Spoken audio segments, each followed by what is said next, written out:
Hello, it's Jesse here today, and today I'm down at my wood shop where I've been really busy for the last few weeks. I have all my fun toys down here. I have my dual beveling 12-inch miter saw there, table saw, lathe, dust collector, bandsaw, my sander, and right behind you is my scroll saw, and it's a horrible mess right now. But the reason for that is because I have my own little company that I've had for a few years, and that's making earrings and bow ties and rolling pins and many other things out of wood. And demand's been pretty high lately, so people are buying local. Stores have a demand, they need more stuff.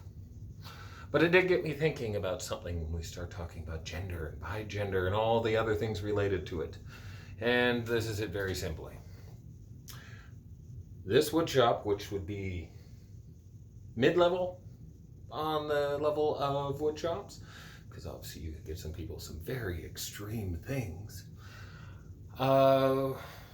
is probably about the most masculine thing that we can at all think of, aside from working in the garage on a car.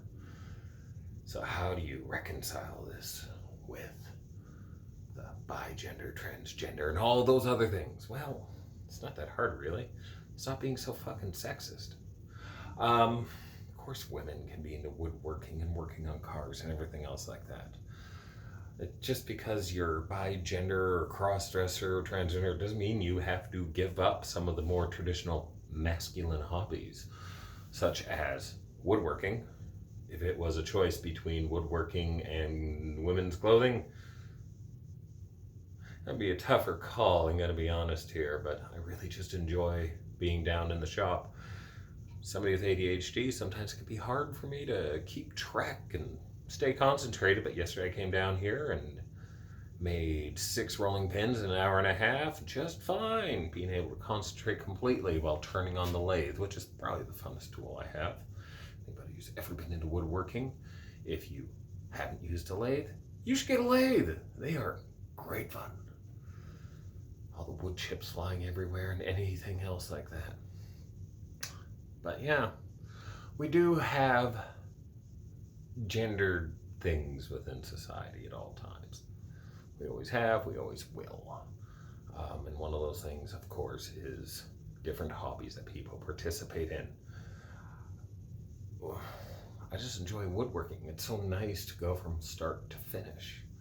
And if you go onto YouTube, there's and Instagram and everything else, there's lots of women that are into woodworking.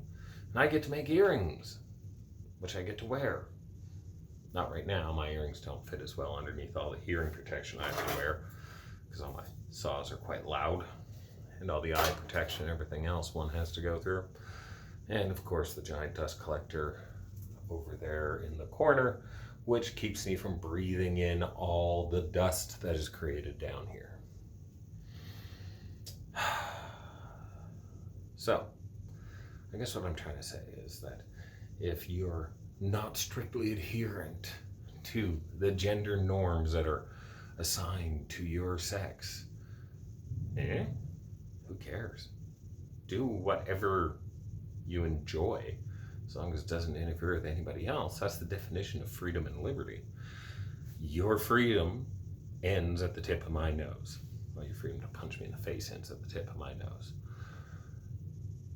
And just find something, especially during these dark times. And today, as I'm putting this out, the Canadian government announced that the new vaccine has been approved, and the province has said that those of us who are lower risk should be able to expect getting a vaccine in April. So the end of this plague is finally coming to be, and I'm so thankful for that. My life was going pretty good before this. I was finally getting everything back in order, and the plague really screwed me. And it's been hard. It's getting harder. I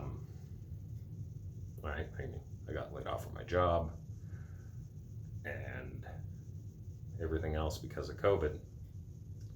And I know I'm not the only one in that position. I've been pretty lucky thus far with the EI and everything else, covering a lot of things, but it gets harder and harder every month. It's given me some time to work on myself, which is something I think we can all take from this. Is hopefully since March, we've all been able to find a little bit of time for ourselves to figure out a hobby or something to fill our time, whether it be reading a book, baking, cooking, sewing.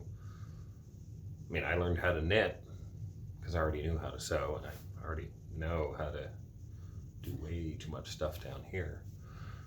So I took up knitting. I can't crochet worth anything though.